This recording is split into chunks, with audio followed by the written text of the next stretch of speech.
नमस्कार दोस्तों, विकास study circle के यूट्यूब चैनल पर आप सभी का स्वागत है।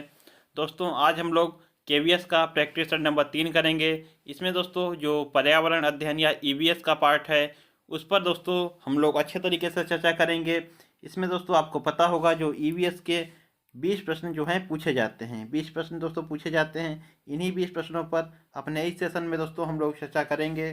तो आप लोग दोस्तों वीडियो के साथ अंत तक अवश्य बने रहें तथा वीडियो को ज़्यादा से ज़्यादा लाइक करें, शेयर करें और चैनल को अधिक से अधिक सब्सक्राइब करें। चलिए दोस्तों देखते हैं आज का हमारा पहला प्रश्न है। कह रहा है कि कान्हा राष्ट्रीय उद्यान दलदली हिरण की दुर्लभ और लगभग विलुप्त प्रजातियों को बचाने वाला है, जिसे इसके रूप में जाना जाता है। कह रहा है कि कान्हा राष्ट्रीय उद्यान जो है यह दलदली हिरण की दुर्लभ और लगभग विलुप्त प्रजातियों को बचाने वाला है, जिसे दोस्तों कह रहा है कि किस रूप में जाना जाता है। तो पूछ रहा है कि हिरण की जो दुर्लभ प्रजाति हैं उसे किस रूप में जाना जाता है। तो दोस्तों जो कान्हा राष्ट्रीय उद्यान है यह कहाँ स्थित है? यह है दोस्तों मध्य प्रदेश में। कान्हा राष्ट्रीय उद्यान मध्य प्रदेश में है। और हिरण की दोस्तों जो दुर्लभ और लगभग विलुप्त प्रजातियों की बात कर रहा है वह दोस्तों बोली जाती है बारहसिंघा। ए नंबर ऑप्शन जो है यह बिल्कुल सही हो जाएगा। तो दोस्तों बारहसिंघा इसमें जो है ऑप्शन ए नंबर बिल्कुल सही होगा। चिंकारा की बात की जाए तो दोस्तों चिंकारा जो होता है यह भी एक छोटा हिरन होता है। छोटा हिरन, ध्यान रखें, चिंकारा भी दोस्तों क्या होता है? एक छोटा हिरन होता है। और यह दक्षिण एशिया में पाया जाता है। दक्षिण एशिया में पाया जाता है। दक्षिण एशिया में पाया जाता है। काला हिरन जो है दोस्तों यह दोस्तों काला हिरन भी जो कान्हा राष्ट्रीय उद्यान है इसी में पाया जाता है। कान्हा जो राष्ट्रीय उद्यान है, नेशनल पार्क, इसी में काला हिरन भी पाया जाता है। और नीलगाय दोस्तों आमतौर पर आप लोगों को गांव में अधिकतर ये दोस्तों नीलगाय देखने को मिल जाएंगी।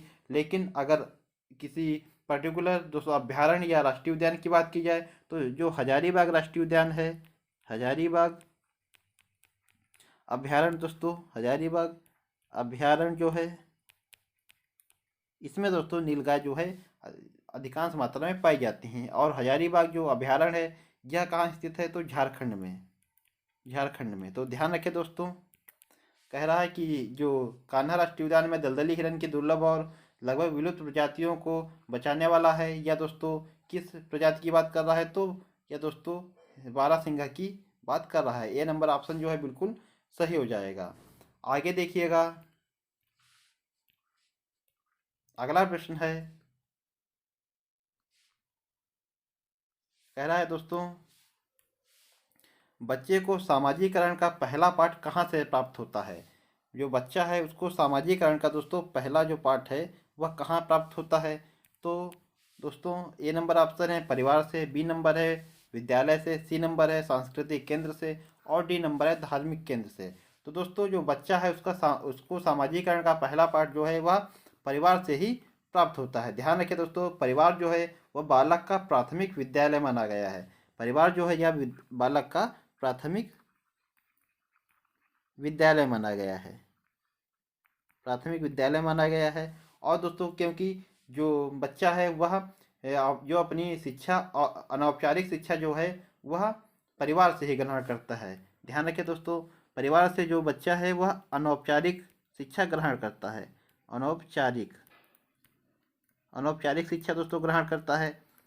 और दोस्तों या जो परिवार है इसी से सामाजिकरण की जो है प्रक्रिया शुरू भी होती है।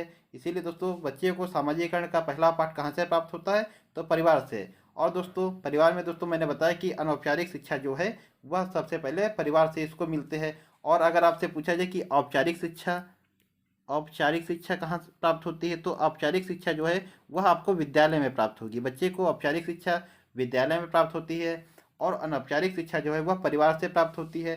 परिवार को दोस्तों जो है बच्चे का प्राथमिक विद्यालय भी कहा गया है। तो ध्यान रखें दोस्तों, अच्छा प्रश्न है, काफ़ी इंपॉर्टेंट प्रश्न है। तो इसमें ए नंबर ऑप्शन जो है बिल्कुल सही हो जाएगा। अगला प्रश्न दोस्तों देखिएगा,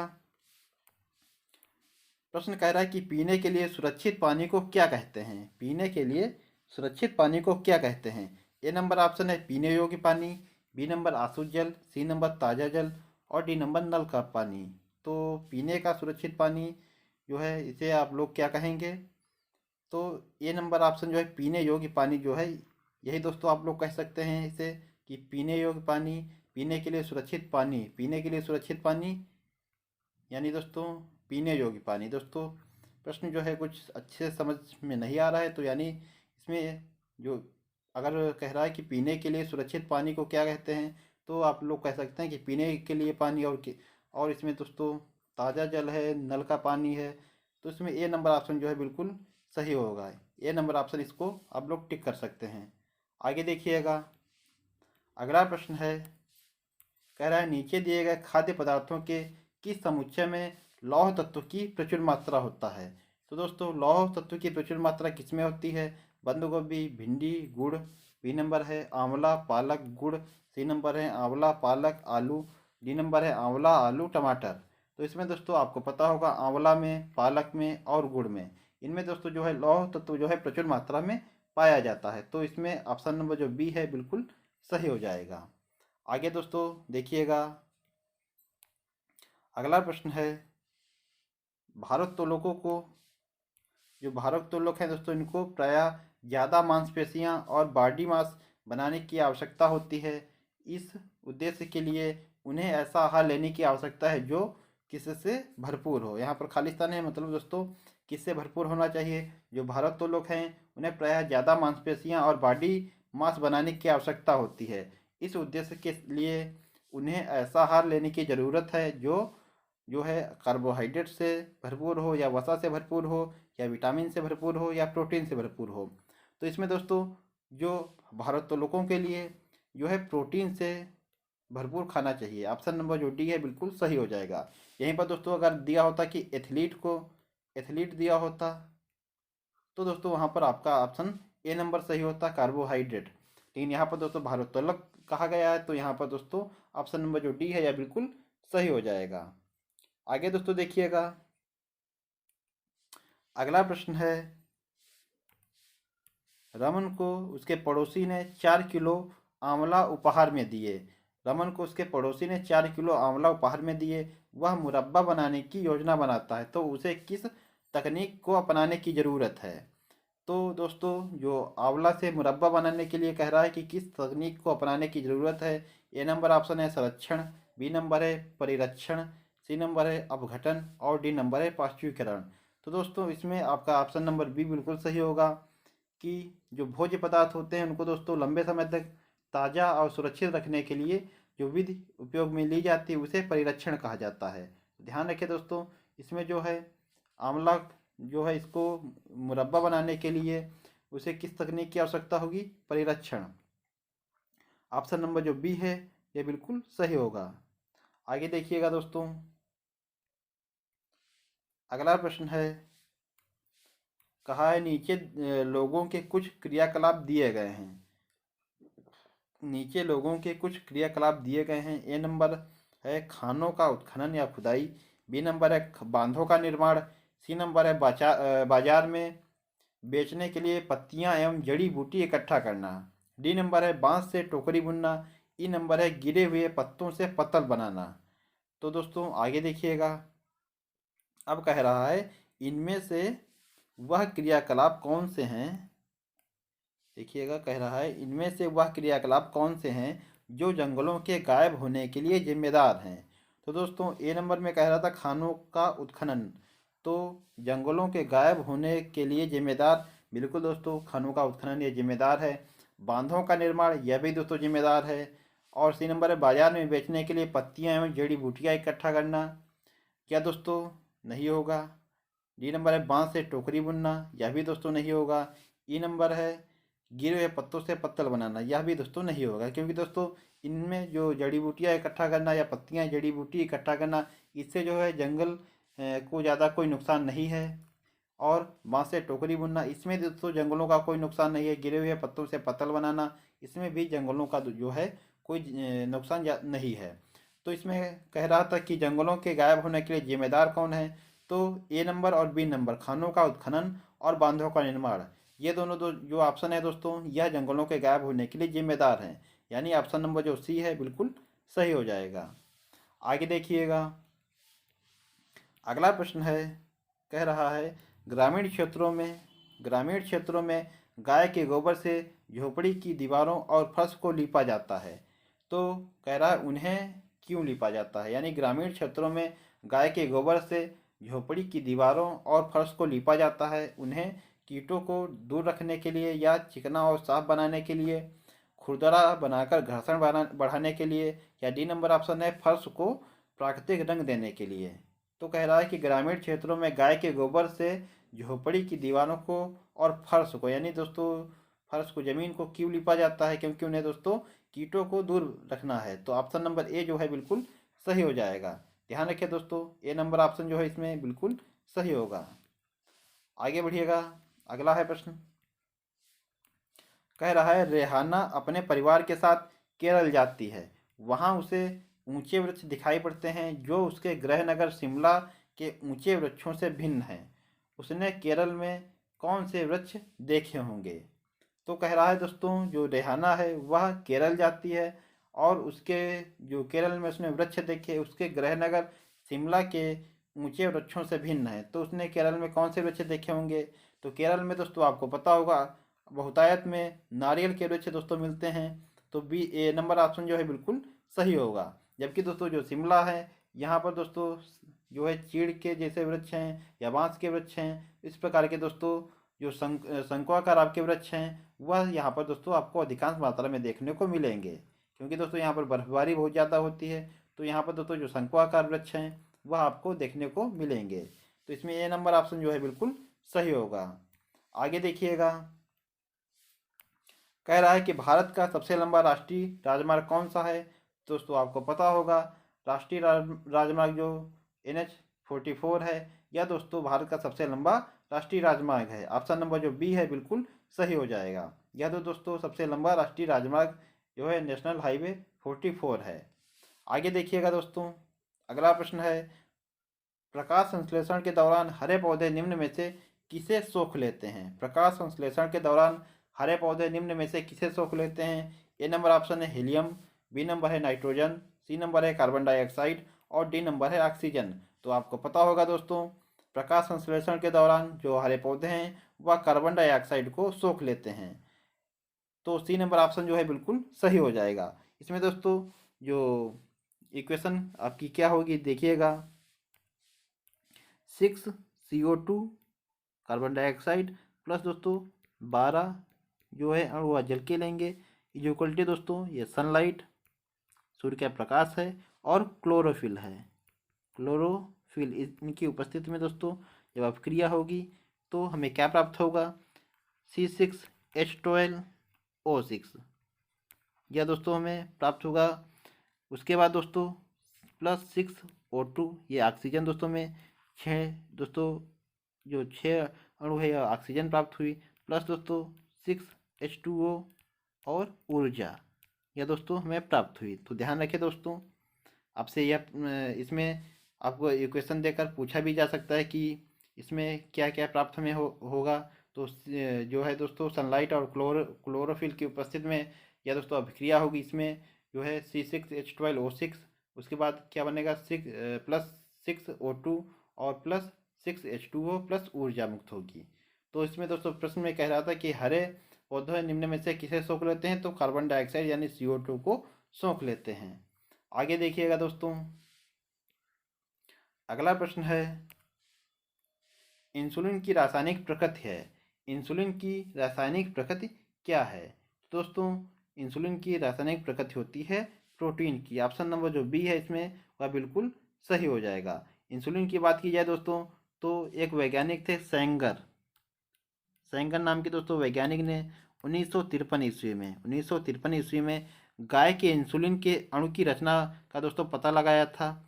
इन्होंने दोस्तों सर्वप्रथम जो है गाय के इंसुलिन के अणु की रचना का पता लगाकर सिद्ध किया था कि जो पॉलीपेप्टाइड है वह एक दोस्तों एक पॉलीपेप्टाइड होता है जो इंसुलिन है। इन्होंने दोस्तों सर्वप्रथम क्या किया था, तो जो गाय है गाय के इंसुलिन में दोस्तों गाय के इंसुलिन के अणु में दोस्तों जो गाय के इंसुलिन के अणु की दोस्तों रचना का पता लगाकर सिद्ध किया था कि यह एक इंसुलिन जो है वह क्या है, तो पॉलीपेप्टाइड है। ध्यान रखें दोस्तों, यह एक पॉलीपेप्टाइड है और इसीलिए दोस्तों जो सेंगर जी हैं इन्हें 1958 में नोबेल पुरस्कार दिया गया था। और दोस्तों ध्यान रखें कि इंसुलिन जो है वह ऐसा पहला प्रोटीन है, इंसुलिन पहला प्रोटीन है जिसका दोस्तों जो वैज्ञानिक हैं उन्होंने आधुनिक जो वैज्ञानिक हैं उन्होंने प्रयोगशाला में संश्लेषण किया था। ध्यान रखें प्रोटीन दोस्तों एक ऐसा दोस्तों प्रथम प्रोटीन है इंसुलिन जो जिसका दोस्तों जो वैज्ञानिक हैं उन्होंने प्रयोगशाला में संश्लेषण किया था, प्रयोगशाला में संश्लेषण किया था। ध्यान रखें। तो इसमें दोस्तों इंसुलिन की रासायनिक प्रकृति क्या है, तो यह इंसुलिन एक प्रोटीन है। और दोस्तों कैसा प्रोटीन है दोस्तों, ऐसा जो यह प्रोटीन है इसे ये दोस्तों प्रयोगशाला में सबसे पहले वैज्ञानिकों ने संश्लेषण किया था इसका। तो ध्यान रखें दोस्तों खोज किसने की थी, तो सेंगर ने। और कहाँ की किस दोस्तों जंतु में की, तो गाय के इंसुलिन के दोस्तों अणु में जो है इसकी खोज की और बताया कि जो है यह एक पॉलीपेप्टाइड होता है। तो ध्यान रखिए दोस्तों।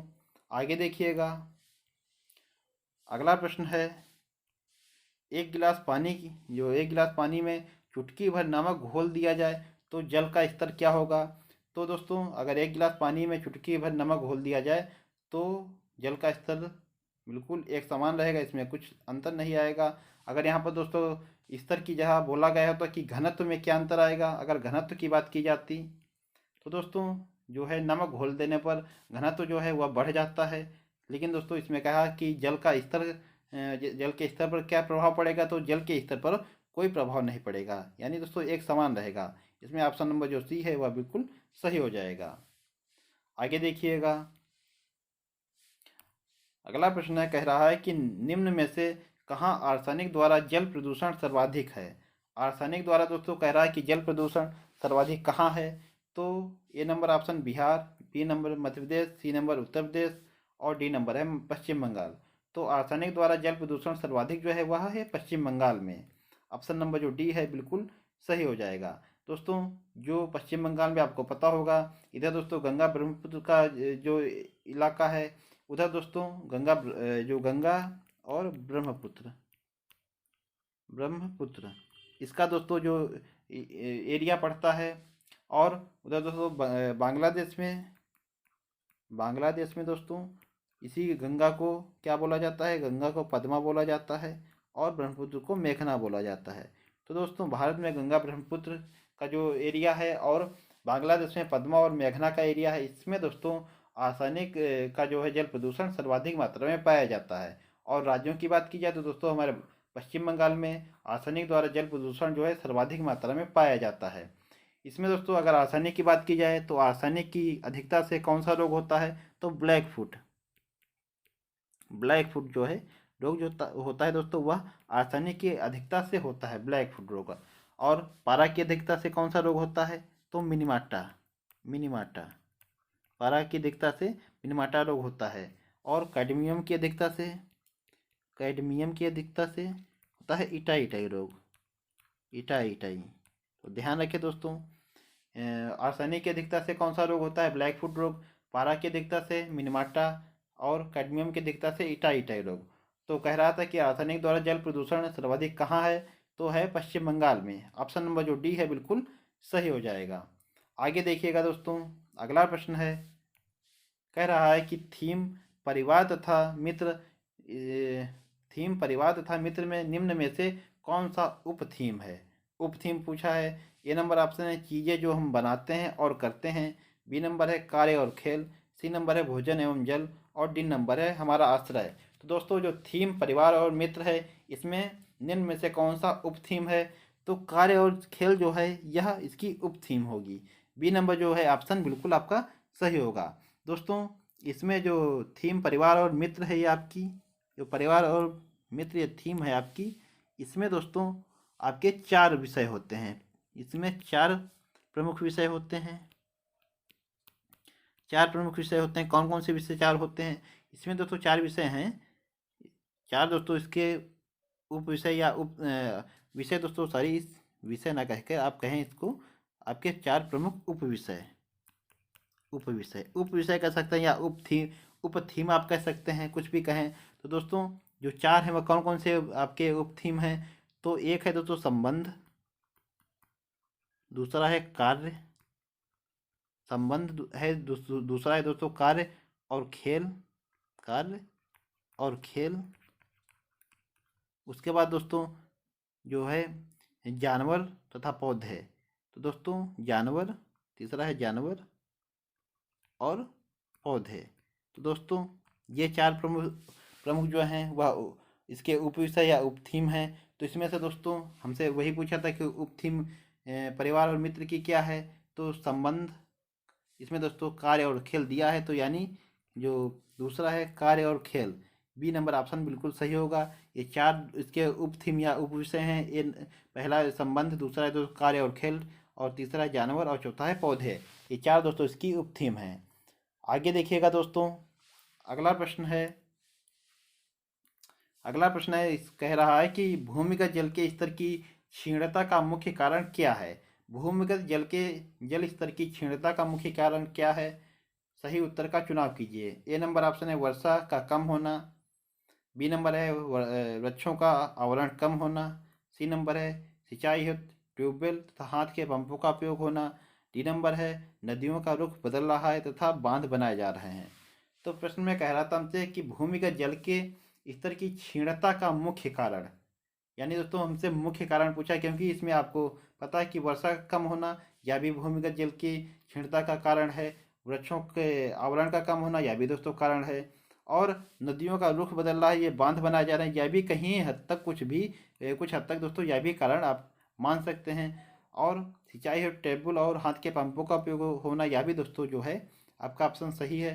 तो इसमें कह रहा था कि मुख्य कारण क्या है, तो इसमें दोस्तों मुख्य कारण आप कह सकते हैं, तो कारण तो सभी हैं, लेकिन अगर मुख्य की बात की जाए तो सिंचाई हेतु जो ट्यूबवेल तथा हाथ के पंपों का उपयोग होता है, इसमें दोस्तों जो है भूमिगत स्तर काफ़ी मात्रा में नीचे की ओर जा रहा है। क्योंकि दोस्तों आपको पता है आधुनिक काल में बहुत सी जो है आपकी फैक्ट्रियां हैं या दोस्तों कारखाने हैं, इनमें जो है वो दोस्तों पानी का बहुत ज़्यादा दुरुपयोग होता है। बाकी सिंचाई है दोस्तों, जो किसान वर्ग है उसको दोस्तों मजबूरी है क्योंकि उसको सिंचाई करना है।